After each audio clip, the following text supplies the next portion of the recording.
Alléluia.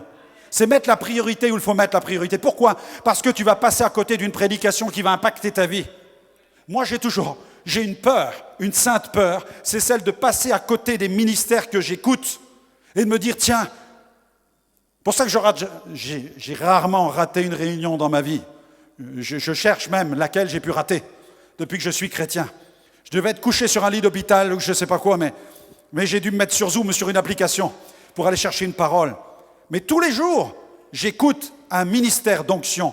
Tous les jours. Et quand il y a une campagne, une mission dans mon église, je suis au premier rang pour entendre le prédicateur qui nous visite. Je me dis, si je n'avais pas été là ce soir, je n'aurais pas eu ma part. Parce que là, il y avait un sacré morceau à prendre. Là, il y a un morceau qui a bouleversé ma vie. Et regarde, fais le test, regarde en arrière. Toutes les fois où Dieu t'a parlé, toutes les fois où Dieu t'a bousculé, toutes les fois où tu as vécu un shift sur le plan spirituel, regarde un peu dans ta vie. Imagine que tu n'aies pas été là ce jour-là. Imagine. Alors imagine ce que tu as raté. Wow, je ne veux pas te fiche la migraine ce matin. Mais imagine ce qu'on rate. Imagine ce que nous ratons lorsque nous écoutons nos émotions. Lorsque nous écoutons parfois même notre corps. Est-ce que vous pensez que le pasteur n'a jamais de problème physique? Vous pensez que le dimanche matin, quand il est en mission et qu'il a des réunions du matin jusqu'au soir, tout va bien? Quand j'étais au Cameroun, le frère Stéphane l'a vu, j'étais couché. Le seul jour off que j'ai eu, j'étais couché de 8h du matin jusqu'à minuit. Minuit à me tordre de douleur sur un lit, à cause de calculs rénaux qui m'ont amené aux urgences à Yaoundé. Et depuis, je dois me faire opérer le 22 décembre. Et je ne rate aucune des réunions et je combats. Et je dis, Seigneur, mon corps est là pour te servir. Alléluia. Amen. Mais regardez, ne pensez pas que...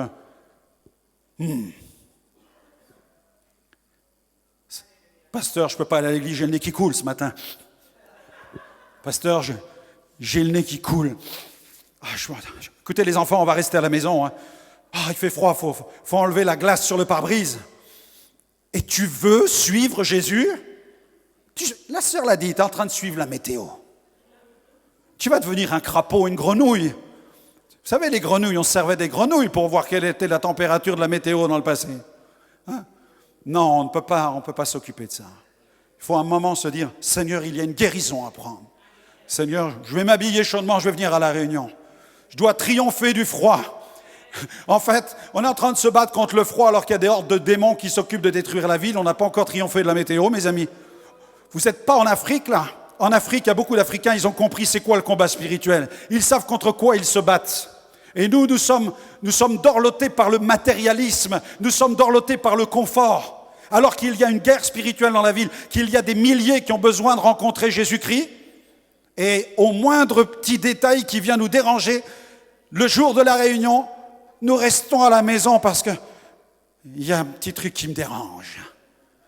Mais tu ne vas rien transformer comme ça. Ta vie même ne sera pas transformée.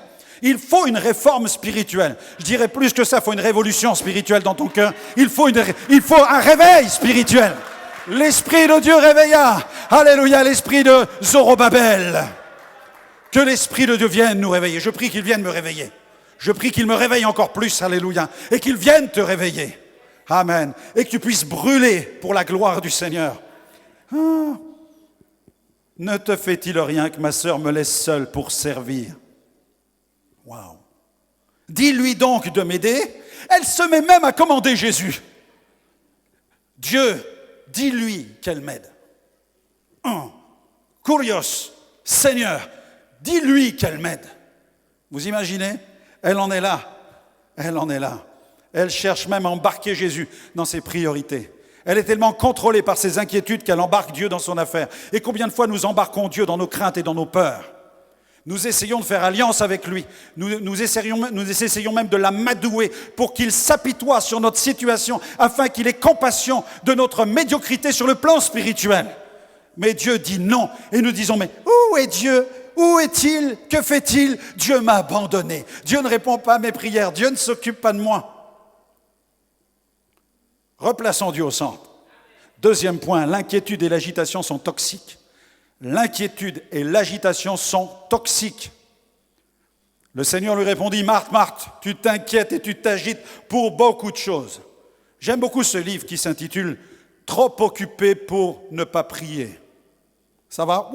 Ça vous met le cerveau à l'envers, ce titre-là. « Trop occupé pour ne pas prier ». Des fois, nous disons « Je suis trop occupé, je ne peux pas prier ».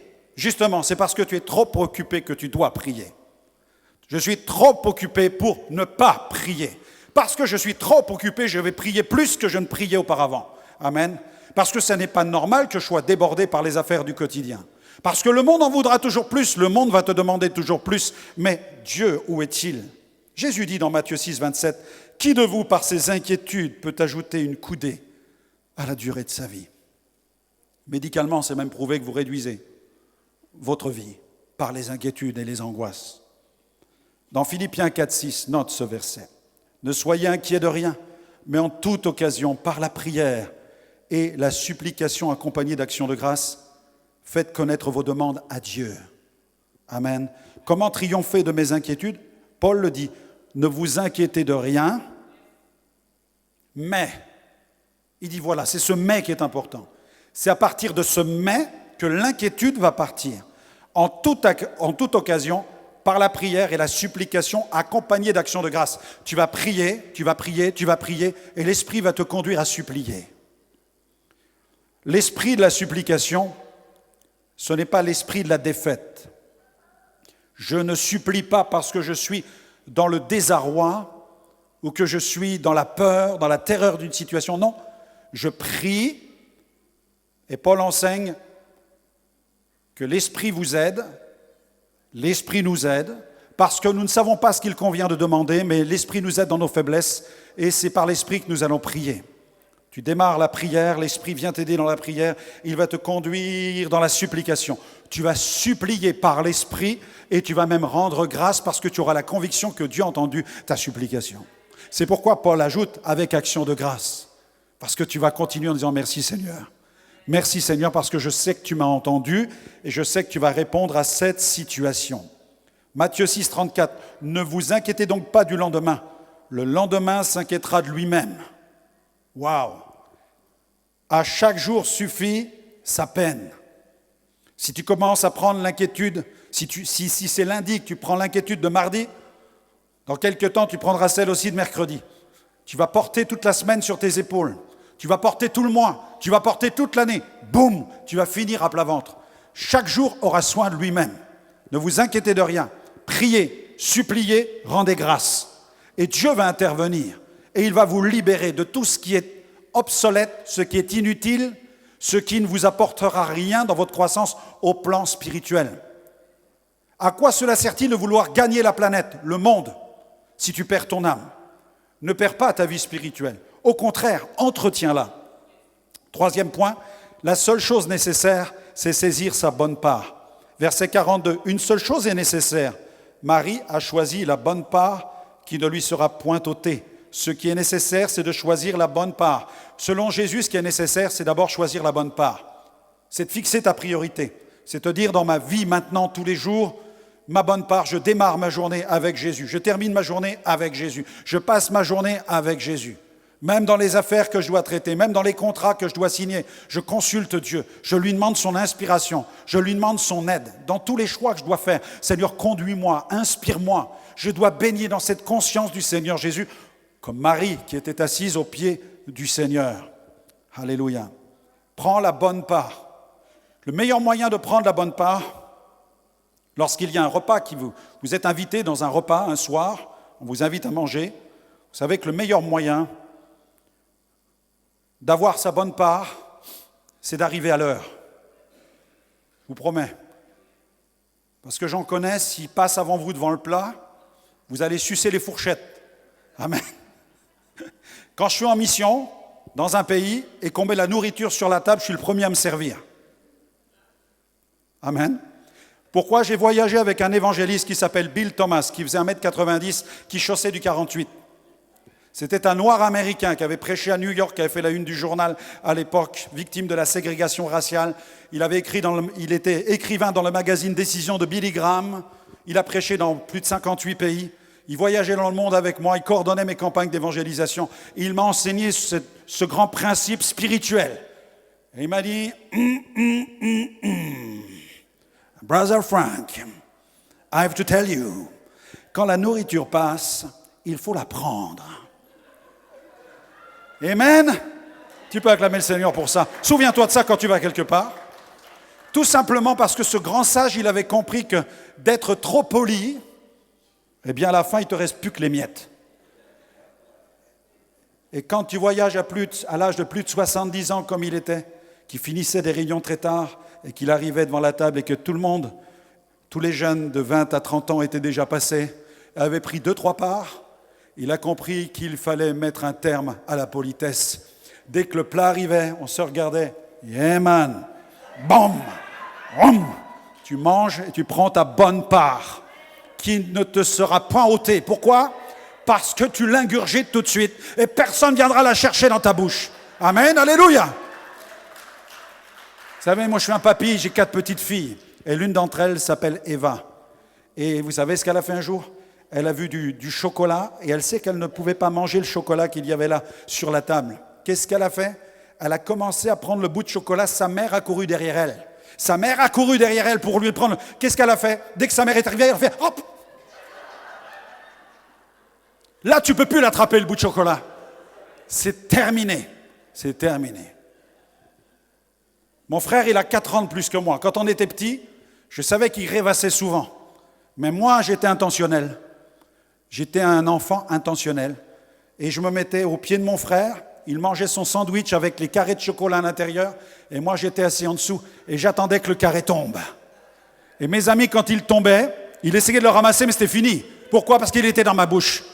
Amen. Prends ta bénédiction. Arrache ta bénédiction. Elle est pour toi.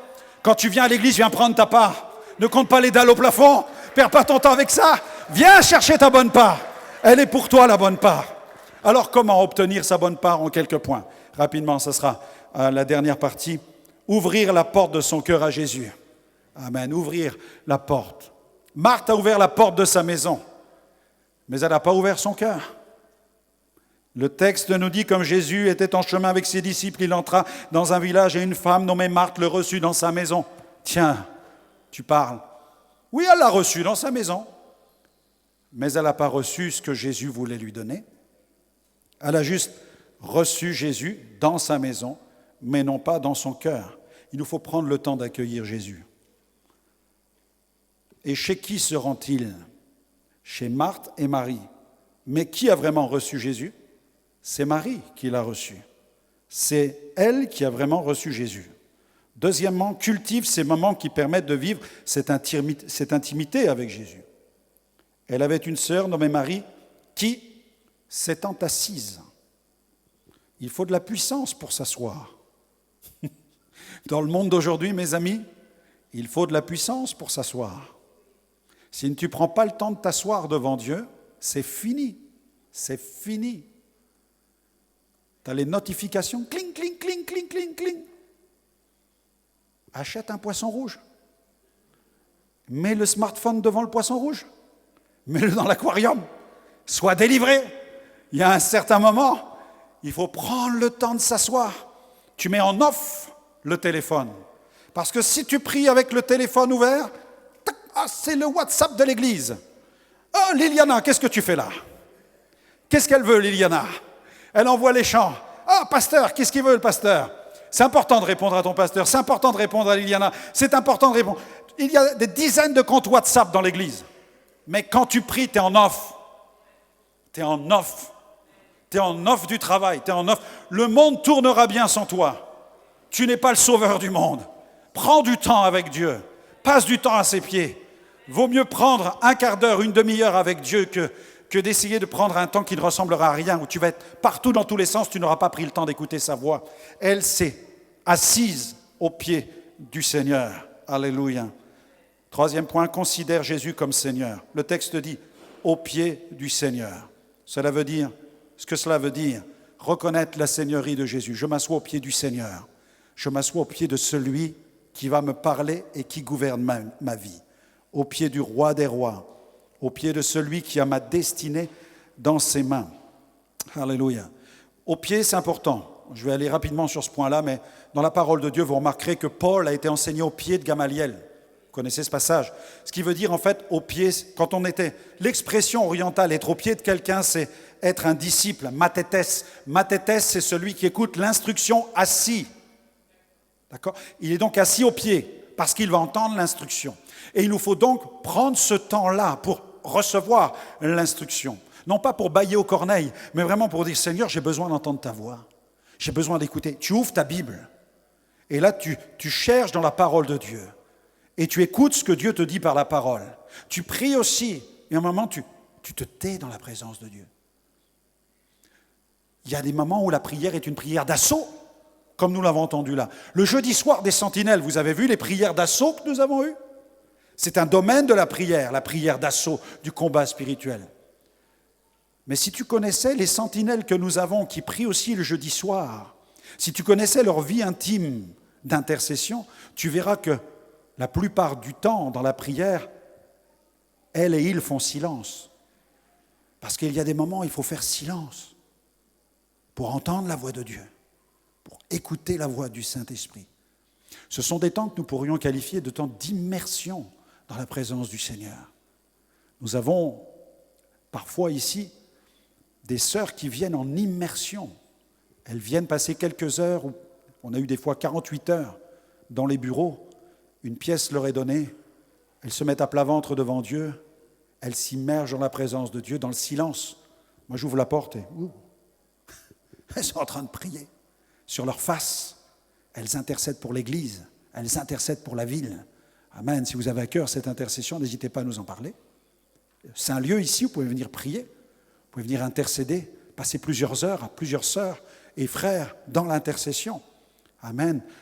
Devant la face de Dieu. Et parfois, c'est dans le silence. Et alors que les intercesseurs se tiennent dans le silence, les ténèbres reculent, les démons fuient. Parce qu'il y a une percée dans l'invisible. Alléluia. Gloire à Dieu. Marie fut celle qui était utilisée par le Seigneur. Elle a été utilisée aussi pour, à un certain moment, rompre un vase d'albâtre. L'Écriture nous parle d'une scène dans Jean 12. Regardez dans votre Bible, Jean 12, versets 1 à 8. 6 jours avant la Pâque, Jésus arriva à Béthanie, où était Lazare, qu'il avait ressuscité des morts. On lui fit un souper. J'aime beaucoup encore. Marthe servait. Elle continue. Lazare était un de ceux qui se trouvaient à table avec lui. Et Lazare, il faisait quoi, lui ? Lui, il témoignait. Pourquoi ? Parce que plus loin, on dit qu'on voulait le faire mourir, parce qu'il parlait de sa résurrection. Lui, il témoignait à table. Alors c'est vrai qu'à un moment, il faut préparer le repas. Et je pense que Marthe a dû apprendre quelque chose. Il y a un moment, il faut préparer le repas. Je le conçois. Mais à un certain moment, elle a oublié, elle est passée à côté de tout ce que Jésus était en train d'enseigner et qui allait préparer Marthe et Marie pour la résurrection de Lazare et aussi pour l'onction de Jésus. Et Marthe n'a pas entendu. C'est pourquoi celle qui est venue oindre les pieds du Seigneur, c'est Marie. C'est pourquoi. C'est pourquoi c'est elle qui est venue avec le vase d'albâtre. Et d'ailleurs même, regardez quelle sera la réaction de Judas. Lazare était l'un de ceux qui se trouvaient à table avec lui. Marie, ayant pris une livre d'un parfum de nard pur de grand prix, oignit les pieds de Jésus, elle les essuya, elle essuya ses cheveux. Un autre texte nous dit qu'elle commença par la tête, c'était jusqu'aux pieds. Donc de la tête jusqu'aux pieds, c'est important. Et la maison fut remplie de l'odeur du parfum. Un de ses disciples, Judas Iscariote, fils de Simon, celui qui devait le livrer, dit « Pourquoi n'a-t-on pas vendu ce parfum de 300 deniers pour les donner aux pauvres ?» Il disait cela non pas qu'il se mette en peine des pauvres, mais parce qu'il était un voleur et que tenant la bourse, il prenait ce qu'on y mettait. Mais Jésus dit « Laisse-la garder ce parfum pour le jour de ma sépulture. Vous avez toujours les pauvres avec vous, mais vous ne m'avez pas toujours. » Il y a là une double onction. Elle a rompu le seau du vase d'albâtre. Ça équivalait à une année de travail. 300 deniers, une année de travail. Ça avait une valeur immense pour elle. Elle l'a brisé, elle a commencé à en répandre sur la tête, c'est ce que nous dit un autre évangile, c'est allé jusque sur ses pieds et elle a essuyé ses pieds avec ses cheveux. Mais il a fallu en garder, ce qui veut dire qu'il y a eu une double onction. Ce qui veut dire que Il y a une double action dans ce qu'elle a fait. Elle l'a oint, elle a oint le Seigneur Jésus de cette huile. Cette huile sur sa tête nous parle de la communion du Saint-Esprit avec ceux qui croient en lui. L'onction, la koinonia, l'onction du Saint-Esprit qui est répandue sur la tête. Facile. Psaume 133. Voici ô qu'il est agréable, qu'il est doux pour des frères de demeurer ensemble. C'est comme l'huile qui descend sur la tête. La robe, l'éphod. C'est par l'éphod que le sacrificateur représente Israël devant Dieu. Jésus est le souverain sacrificateur. Il nous représente devant Dieu. Et elle vient le oindre. Et la première onction nous parle de Jésus le sacrificateur, qui nous représente devant Dieu. Elle est en train de le oindre parce qu'elle est en train de nous dire. Pourquoi est-ce qu'elle le dit? Pourquoi est-ce qu'elle le fait comme cela? Parce que Jésus lui a dit quand il était assis chez Marthe et Marie, et qu'ils discutaient ensemble et que Marthe s'occupait de servir, mais Marie était à ses pieds, elle recevait des choses et Jésus l'a préparée. C'est pourquoi maman, elle vient, elle oint le Seigneur Jésus parce qu'elle sait qu'il va mourir. D'ailleurs, Jésus le dit, Jésus est en train de l'affirmer à un certain moment, il est en train de le déclarer. Laisse-la garder ce parfum pour le jour de ma sépulture. Vous avez toujours les pauvres avec vous, mais vous ne m'avez pas toujours. Et à un moment, il va même y avoir ce passage où il sera écrit qu'elle a fait ces choses et que ces choses seraient prêchées et racontées dans le monde. Son geste est prophétique. Elle oint Jésus parce que Jésus est celui qui nous représente devant le Père. Et elle en garde une partie pour la sépulture. Une partie doit être gardée pour la sépulture parce que elle sait, et Jésus sait, qu'il va mourir sur la croix et qu'il va ressusciter le 3e jour. Voyez l'importance de cette scène. Judas, lui, ne pense qu'à vendre le parfum pour aller piquer l'argent dans la caisse. C'est un voleur. Mais lui, Jésus, sait très bien ce qui est en train de se passer.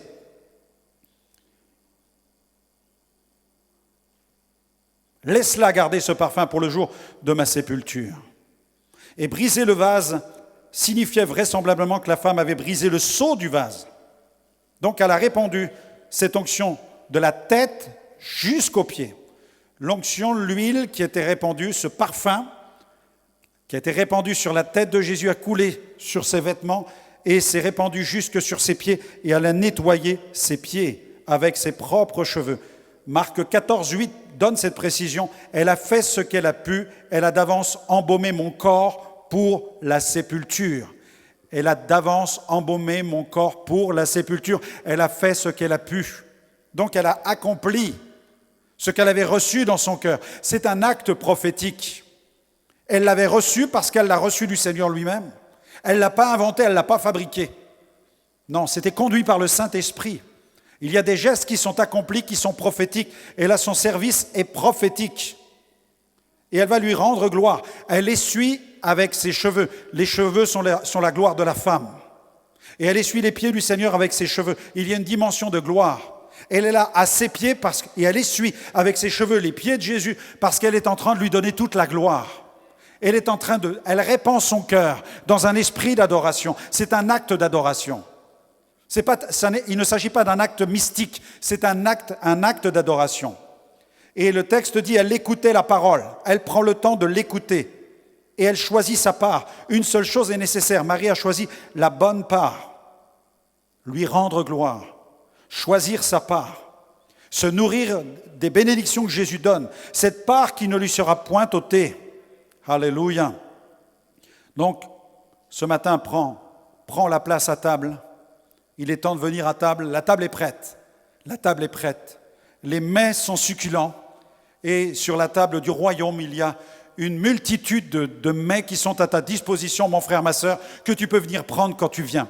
Il y a la part. Il y a ta part de guérison. Amen. Il y a une part de guérison. Vous vous souvenez de la femme cananéenne les disciples voulaient l'empêcher de s'approcher de Jésus et elle se contentait même des miettes qui tombaient de la table du maître. Vous voyez ce que je veux dire? Et il y a le pain de vie, il y a plus que des miettes, il y a le pain de vie. Jésus ne t'empêchera pas de venir t'approcher de la table pour prendre le pain de la guérison. Viens la prendre, viens prendre cette nourriture. Il y a le pain de la guérison, alléluia. La part de la grâce, une part de grâce. Peut-être que tu luttes contre un péché, contre un vice, contre une passion dont tu n'arrives pas à te défaire. Approche-toi de la table et humilie-toi devant le Seigneur. Dis, Seigneur, j'ai besoin de prendre, je dois me servir. Approche-toi du trône de la grâce pour être secouru dans tous tes besoins. Viens prendre ta part de grâce, part de guérison, part d'onction. Viens prendre ta part d'onction. Il veut te remplir de l'onction du Saint-Esprit. Alléluia. Et ne pense pas que tu es déjà arrivé. Ne pense pas que parce que tu es un champion ou un expert dans tel ou tel domaine, que tu as de bons talents dans tel ou tel domaine, que tu n'as plus besoin de t'approcher de Dieu. Tu dis, non, moi j'ai tout reçu, j'ai la plénitude du Saint-Esprit. La plénitude s'entretient. Paul dit, ne vous enivrez pas de l'alcool, soyez au contraire remplis du Saint-Esprit. Soyez toujours demeurant remplis du Saint-Esprit. Nous avons donc une part pour aller rechercher l'onction du Saint-Esprit. Il y a une part de promesse aussi. Il y a une part de promesse. Lorsque tu t'approches, Dieu te fait des promesses. Dieu te parle. Dieu va t'adresser sa parole. Quand un conseiller prie pour toi, lorsque quelqu'un prie pour toi, Dieu va t'adresser sa parole. Il y a aussi une part prophétique. Combien de fois je me suis avancé? Combien de fois on a prié pour moi? Et ce soir-là, ou dans cette réunion, un chrétien prie et quand il prie, il dit quelque chose qui... Quand j'étais au Cameroun et que je souffrais, j'étais dans la réunion ce soir-là, je me pliais en deux, je ne montrais rien à personne. Mon corps était en souffrance. Et il y avait le frère Julius qui prêchait, l'apôtre Julius qui prêchait. Et il descend devant. Il m'avait vu en songe pendant la nuit, il ne me connaissait pas, il me donne la vision qu'il a reçue pendant la nuit. Il était stupéfait de voir mon visage, parce qu'il dit, mais devant tout le monde, il dit, mais c'est l'homme que j'ai vu cette nuit. Stéphane était là. Et il vient devant moi, et il commence à parler de la dimension sacrificielle du service de Dieu. Vous savez, il y a une dimension sacrificielle parfois. C'est-à-dire qu'on sert Dieu, même si notre corps, on a l'impression que notre corps nous lâche, on souffre dans notre corps, eh bien on continue à le servir. Il y a cette dimension où notre corps est au service du Seigneur malgré l'âge.